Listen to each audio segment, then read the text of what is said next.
And so we didn't spend a whole lot of time talking about what it meant because Jesus told us. Now, these that we're starting with today is a continuation of that teaching for that day that Jesus was doing this. And right after the parable of the tares, which is in Matthew, the 13th chapter, and it ends at verse 43, we pick up the next parable, which is the parable of the hidden treasure in Matthew 13, verse 44. Now, we have to watch what Jesus says to understand what he's talking about. Many times people will apply this to the church as being the kingdom that he's talking about. And that's not what he's talking about. He's actually talking about heaven in these, because he says the kingdom of heaven. The kingdom of heaven is like a treasure hidden in a field, which a man found and hid again, and from joy over it, he goes and sells all that he has and buys that field. Have any of you ever read that, besides me, and thought, well, that's kind of dishonest? You know, because it's not his field. He finds a treasure in it. He hides it back, and then he goes and buys the field so he can get the treasure. Does that sound just a little bit off? But think in light of what Jesus is talking about. He's talking about the kingdom of heaven and getting to the kingdom of heaven. What will you do to get into the kingdom of heaven? And that's basically what this guy is doing. The treasure that he found in the field was the means of getting to heaven, getting into heaven. For us, we'd say it was Jesus Christ. Yes. Yes, yes. That's the important part of it, because he's willing, because of the treasure that he found, to sell everything he's got so that he can get that field with that treasure in it. Now, what's that telling us?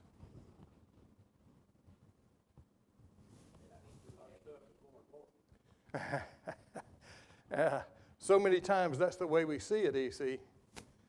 But a lot of times we think our stuff is more important. So instead of letting the stuff loose, turning it loose, we hold on to it and we lose that heavenly home. Now, this guy was willing to sell everything that he had, everything, so he could buy that field, because that treasure was in the field. Our treasure is in the field also. What will we do? What will we pay to have that treasure? And like Jerry said, so many times we think of ourselves, you know. I'm not going to give up all that I've got just on a maybe. And that's the way many people look at the teachings about heaven. I always like to ask the question, and right now those lotteries are getting up there, I know. If you thought that you could go and spend $2, and I think the last one I saw was 584 million, and win 584 million, would you do it? Yeah, but the same thing. What about heaven? What about heaven? Because many people in this world look at it like the lottery. I've got a 1 in whatever million chances of that being true. Do I want to take that chance? A lot of people just say no. It's, you know, I'm not going to gamble that what Jesus is telling us is true. I'll just hold on to what I've got till I die.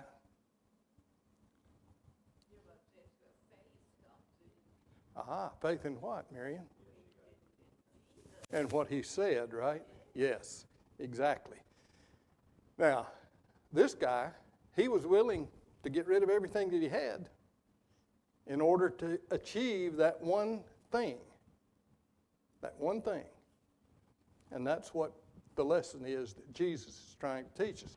The next one's the same thing, parable of the costly pearl. There's a little bit of difference, and I want to point that out. Again, the kingdom of heaven is like a merchant seeking fine pearls. Now, first of all, this is a guy that deals in pearls. So he would recognize when he came across something that was special, a special pearl, because he deals in it. Well, what do you think would be a parallel to that as far as Christians are concerned?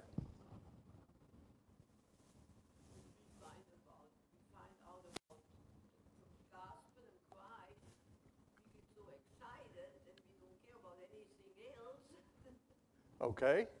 And then many times, there's pearls all over out there, right? There's churches that say they are worshipers of Jesus Christ, that they are following Jesus Christ. And a lot of people are searching. They're going and seeing the different pearls. How can we make the pearl that we have special enough that they won't want those other pearls, they'll want this one? You see what I'm saying? I said it was a little bit different,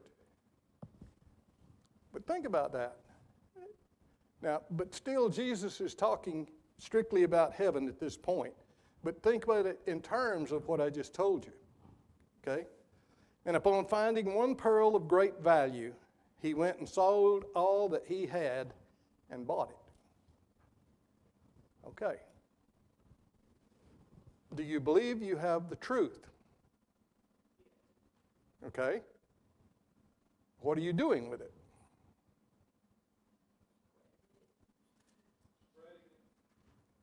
You what? That's what we're supposed to be doing with it. If you believe that you have the truth, that would be that costly pearl. Now, he's talking about heaven again. I want to reemphasize that, and I understand that. But for us, the costly pearl is what we have here with our Lord. And what we need to do is to, as Christians and working together and everything, make other people see that our pearl is worth everything they've got. And so many times we fail to do that. We hoard it, I guess is the best way to say it. I've got it. Oh, if you want it, come on over and I'll tell you about it, but I got it.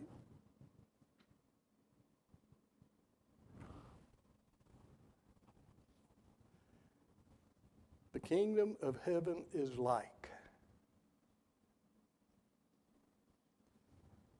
It is so fine. Heaven is so fine. Such a great place, such a great achievement, such a great whatever, getting there, that it's worth everything that we have. And if we don't view it that way, and that's what Jesus is talking about in these things, if we don't view our souls getting to heaven as worth anything we can imagine, then we're missing the point. And that's what Jesus was trying to tell the people he's talking to here. Now, the next one's a little bit different, and it's more applicable, I guess, should say. The parable of the dragnet. Again, the kingdom of heaven is like a dragnet that was cast into the sea and gathered fish of every kind. Think of the world. Jesus is casting his net.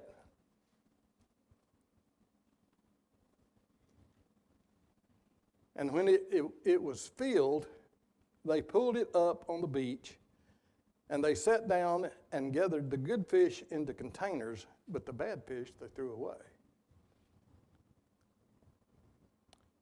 Now, maybe for us today that wouldn't mean a whole lot about fish, but Jesus is dealing with some people who are fishermen. You know, he's got some people that are his apostles that are fishermen, and they fully understood what he was talking about, because there were certain fish, you know, it was forbidden for the Jews to even do anything with. Catfish was one of them. They couldn't, anything without scales, basically, is what it came down to. If it didn't have scales, they couldn't eat it because it was unclean. So you can imagine that dragnet coming in, and it's got catfish in it, and it's got goldfish in it, it's got whatever, carp. People don't eat carp much anymore. I'm sorry? It does have scales. But have you ever tried to eat a carp? Anybody? It's like eating cotton. To me. You're right. It does have a lot to do with preparing. But if you fry it like you normally would fish or whatever, to me it's not at all tasty. It's not, the texture and everything is not anything that I want to sample again. So, but let's just say that there was a bunch of carp in there. And if you're fishing in a freshwater place, you're probably going to get some carp. Well, they're throwing those out too. And those carp can get big. Well, they're sorting them. Watch what he says in verse 49. So it will be at the end of the age, the angels will come forth and remove the wicked from among the righteous, and they will throw them into the furnace of fire, and that place there will be weeping and gnashing of teeth. Yes? Same thing, yeah.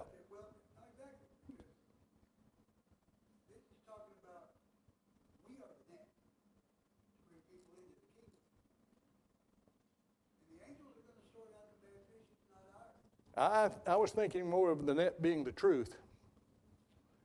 You throw the truth out to the world, and yeah, and what are you going to catch? Every kind, yeah. But then they're going to be sorted, and we're not the ones to do the sorting, folks. That's one of the points that I want to make with this. We're not the ones to sit down and sort the fish. Now, we can cast the net all day long, but who's going to do the sorting at the end of time? Jesus Christ. His angels are, yes, under his command. So they will throw them into the furnace of fire. That was referred to back with the tares also, that they're going to tie the tares into bundles. They're going to throw them into the furnace of fire. Okay? So each place, Jesus is trying to teach something. He's trying to teach us that there's coming a time when there will be a sorting. And the 25th chapter of Matthew, we can read about that, where he talks about the sheep and the goats. That's a sorting. He's going to separate them. Well, he's doing the same thing right here when he's talking about the fish, the good fish from the bad fish. The same idea of what you get. Now, if that is throughout the gospel, it's not just, one or two places. In fact, this is the fourth parable already that we've read about what he's doing. It's 3 on this lesson, 1 on the previous parable of the tares. So how it's going to be done, wouldn't you say that Jesus is pretty much giving us a warning? You best be among the wheat. You best be among the good fish. you best be trying to achieve that perfect pearl or that hidden treasure. That's what we're striving for. And he's talking to people, even though he's talking in parables, he's talking to people about things that they would understand. Now, you know, the parable of the tares, his own apostles came and asked him to interpret that. These others, we don't have any record of them asking, well, what do you mean by that? Because they'd already heard the parable of the tares right before this, so they go right into this, and he's still telling them the same thing. The kingdom of heaven is like. Then, here's what you need to do. Questions or comments before we go on with the next one? Yes, Jerry.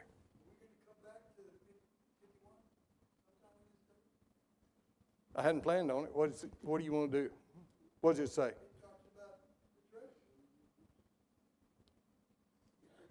He said, have you understood all these things, is the only thing he says in 51. Every scribe who has been trained in the kingdom of heaven is like a master of a house who brings out his treasure where his new is. I always thought that was a combination with the treasure box. Am I right? Well, Maybe we can talk about that later. okay. I think that would be a good idea. All right. Now, these next two parables, we're going to, I hope we get to both of them, but this number, Matthew, the 18th chapter, verses 21 through 35, the parable of the slave's debt. Now, what I think is interesting about this is how it starts. In verse 21, then Peter came and said to him, Lord, how often shall my brother sin against me, and I forgive him? Up to 7 times? Now, Peter thought he was being generous when he said up to 7 times. Jesus said to him, I do not say to you up to 7 times, but up to 70 times 7. Now, you do the math. So after 490 times, I don't have to forgive him anymore, right? That's not what Jesus is saying either. What he's saying is, as often as that brother comes to you and repents, you forgive him. We have a tendency, and I've told you my tendency on this, that if it happens once, everybody, it can happen to. If it happens twice, well, you can forgive it, but you get thinking a little bit, well, is he really repenting? And then the third time, we're generally saying, he didn't mean it. He hadn't changed a bit. He's still doing the same thing over and over. Is that what Jesus says? No. Now, I will add something here, and this is Tom Box 101. It's not, you're not going to find it here in Scripture.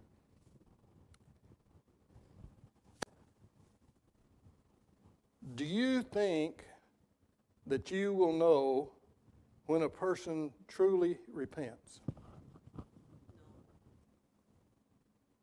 We can't see their heart, can we, Marion? What can we see? Their actions. And many times, I learned this with the deaf. When you're working with deaf people, they can't hear you. So they interpret what you say by the way that you sign it. And you can put feeling into signing, and your body language. You know what that is? Okay. If I looked at Pam and I said, Pam, I love you.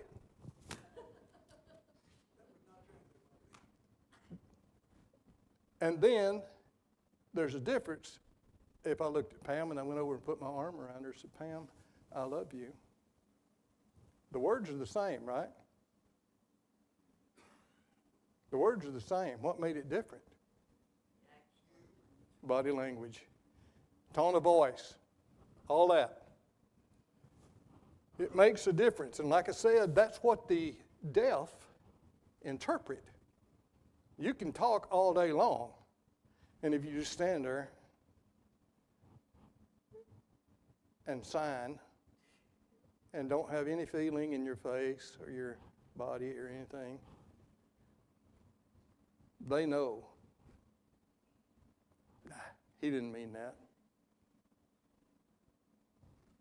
He's just saying because that's what he thinks he ought to say.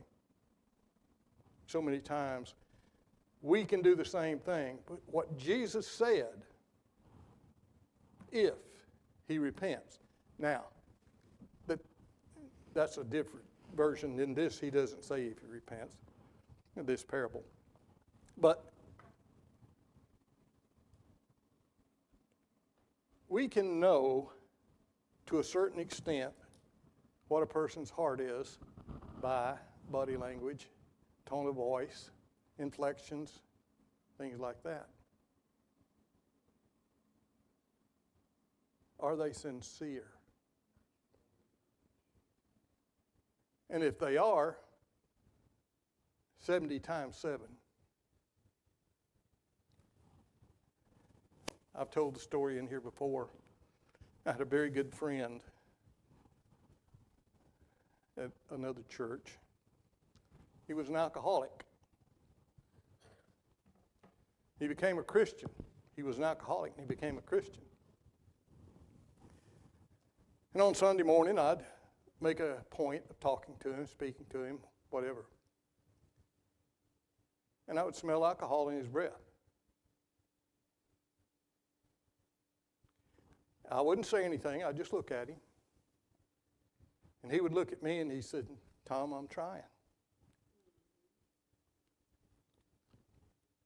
What more can you ask for? Because God's going to judge his heart. But to me, he was trying.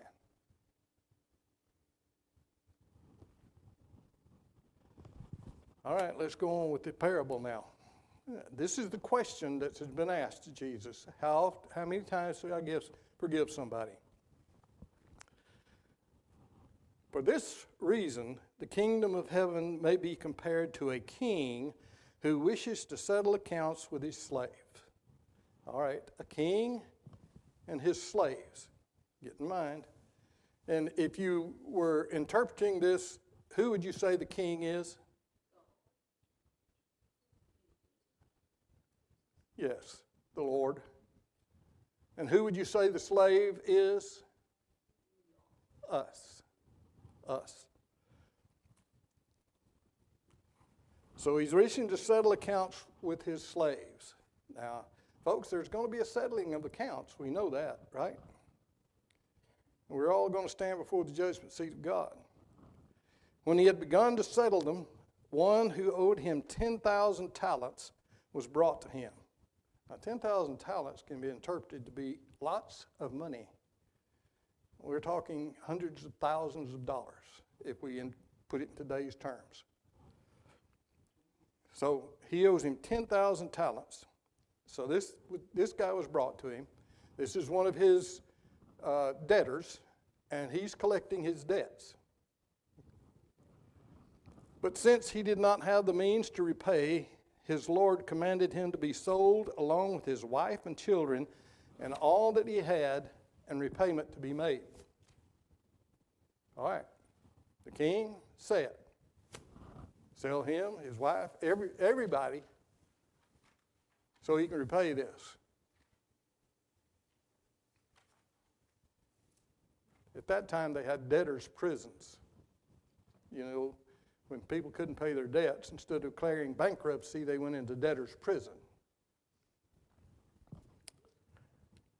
I've never seen how that made any sense, because you lock somebody up, they're not going to be able to earn money to pay you back. It just, to me, it doesn't make sense.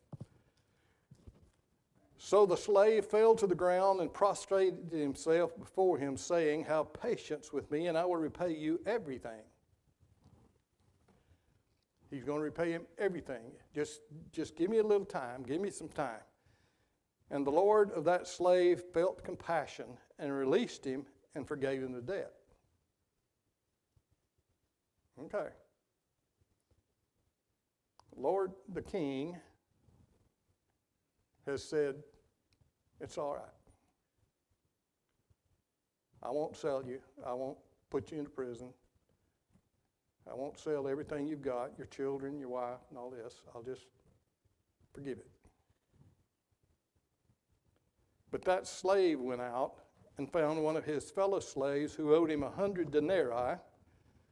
That's 100 days' labor. He got a denarii per day, just about. And he seized him and began to choke him, saying, pay back what you owe. Now remember what the king had said to him when he first came in. He said, I can't pay. He said, okay, I'm going to sell you and all this stuff. I'm going to get payment that way. Well,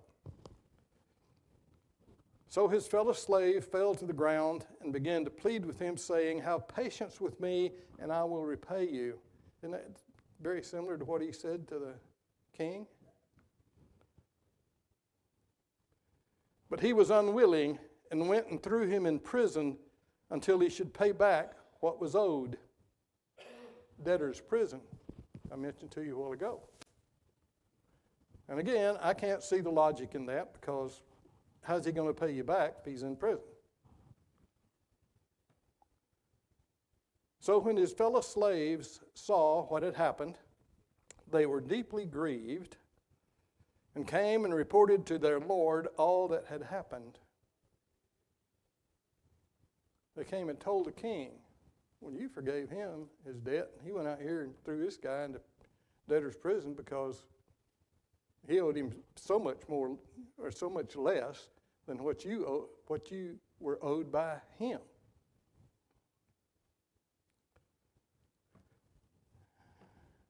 Then summoning him, that's the slave that he had forgiven the debt to, his Lord said to him, you wicked slave, I forgave you all that debt because you pleaded with me. Should you not have had mercy on your fellow slave in the same way that I had mercy on you?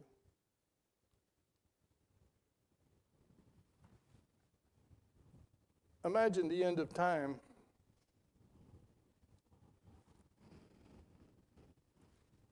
And you stand before God, Jesus Christ, and you know that your slate is not clean.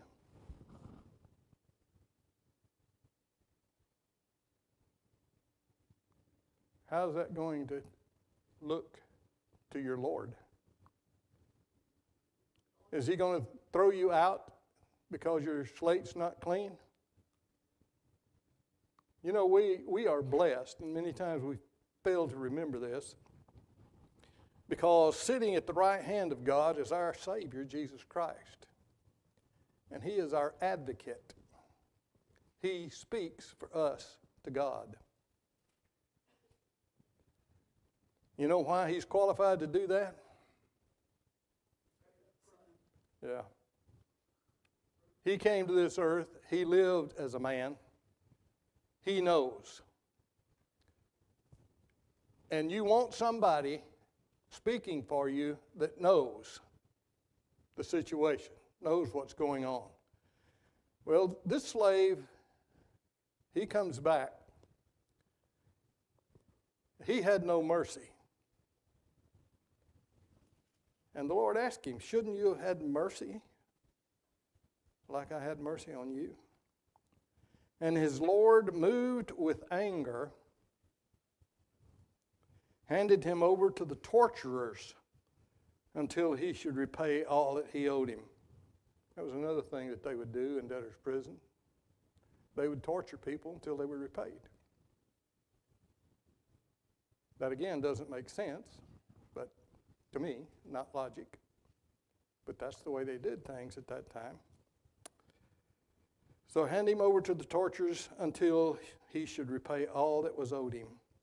My heavenly Father will also do the same to you if each of you does not forgive his brother from your heart. You notice it doesn't say anything about debt when it says forgive there. So Jesus used an example of money, debts owed, to teach a lesson about how we, as brothers and sisters, how we're going to be treated if we treat other people without compassion. If each of you does not forgive his brother from your heart. Now, have you thought about that last statement? Forgiving from your heart. Now, he started off talking with Peter. Peter asked him a question, how many times am I supposed to forgive somebody? Up to 7 times. And he said, no, up to 70 times 7. And then he told this parable, and he ends it by saying, if each of you does not forgive his brother from your heart. The example I gave you of 1, 2, 3 for me, that right there tells me I am wrong. And if I do that, I'm not just wrong, I'm sinning. Because it's against what God told us to do. And it doesn't mean say, yeah, okay, I forgive you. Don't worry about it anymore. And then ostracize yourself from that brother or sister. Has that been forgiving from the heart? You've gone through the motions. Have you forgiven?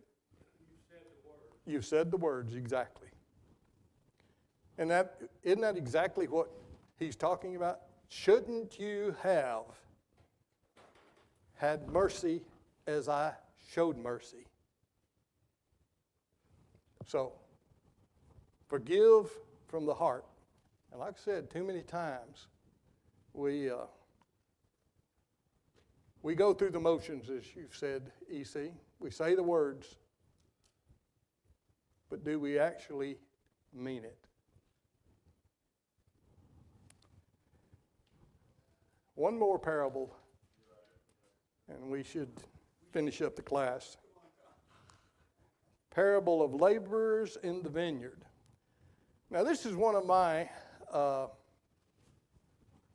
I guess,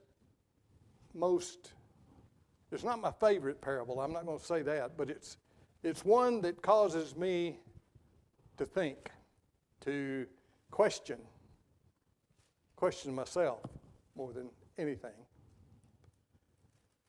But again, he starts off, for the kingdom of heaven is like. This is Matthew the 20th chapter, verses 1 through 16. The kingdom of heaven is like a landowner who went out early in the morning to his laborers for his vineyard, to hire laborers for his vineyard. When he had agreed with the laborers for a denarius for the day, he sent them into the vineyard. All right, now gets what's going on. He goes out, and any of you ever been down to the faith missions early in the mornings and seen all the men standing around out there? They're waiting on somebody to come and hire them for the day or to put them to work for the day, whatever. So that's basically what's happened. These men are gathered probably in the center of town, the court, whatever. And he goes out and he agrees, makes an agreement with these guys. I'm going to hire you. I'll pay you this much for the day. And they say, okay. So they go into the vineyard, hired.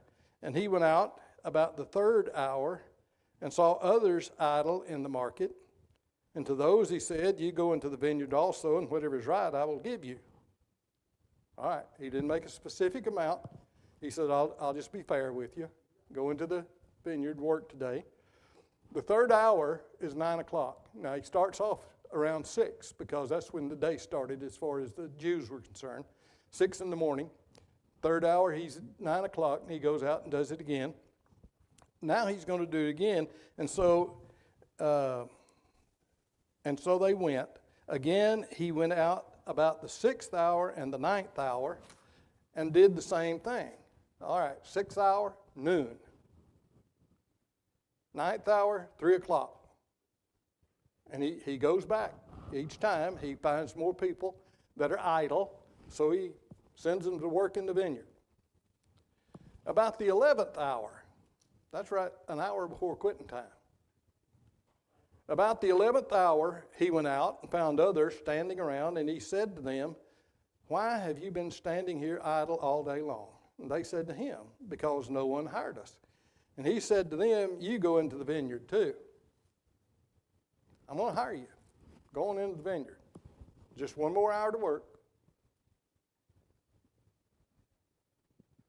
Now, when evening came, the owner of the vineyard said to the foreman, "Call the laborers and pay them their wages, starting with the last group to the first."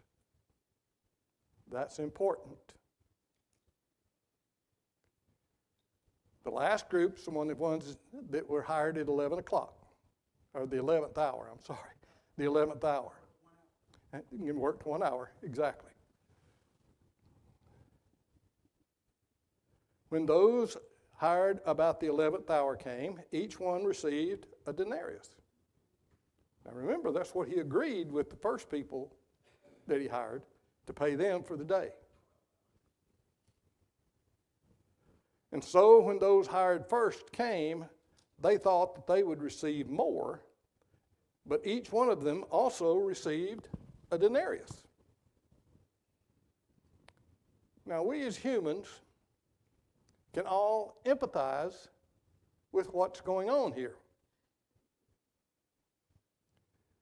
Every one of us probably internally is saying, "That's not fair." Right? I mean, if I was one of the first ones hired, I worked all day. In fact, that's what they're fixing to tell him. When they received it, they grumbled to the landowner, saying, "Those who were hired last worked only 1 hour, and you have made them equal to us who bore the burden of the day's work and the scorching heat." We as humans can understand that, right? It ain't fair. We're going to talk about this in light of us. But he answered and said to one of them. Now, before we get to that, think about what has gone on. He paid the last ones first. He paid them the same thing that he paid the people who were hired to start with. Now, he didn't cheat the people that he hired to start with, because he paid them exactly what he told them that he was going to pay them.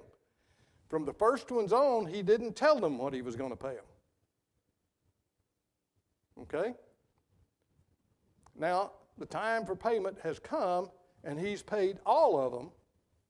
The first one's hired, the last one's hired, and all those hired in the middle, the same thing.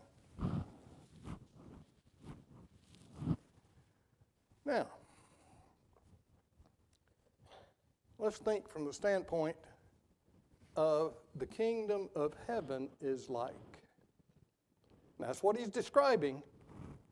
When you read this, he's talking about God and how God's going to treat the saved.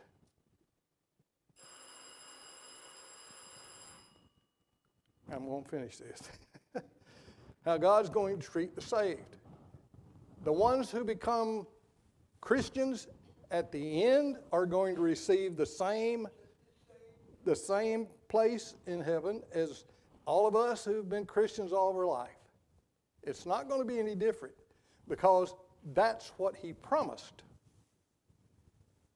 When you became a Christian, doesn't matter what hour of your life it was, that was what the payment was going to be.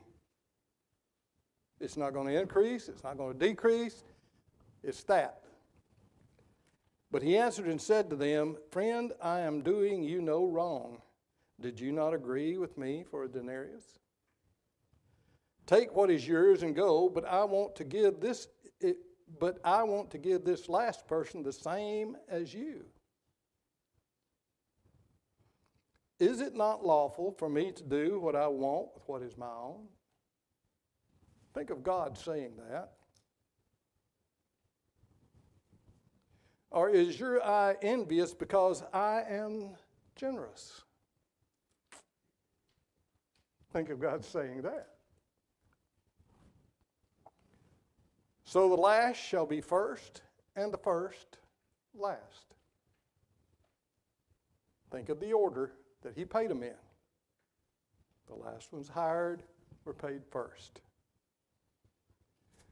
I've always thought of that because I can see from a human standpoint how we would react to that similar situation. We would say it's not fair. But I tell you what, folks, if I get into the heaven just by the skin of my teeth, I'm going to be happy. I'm going to be happy. So, thank you all for your attention.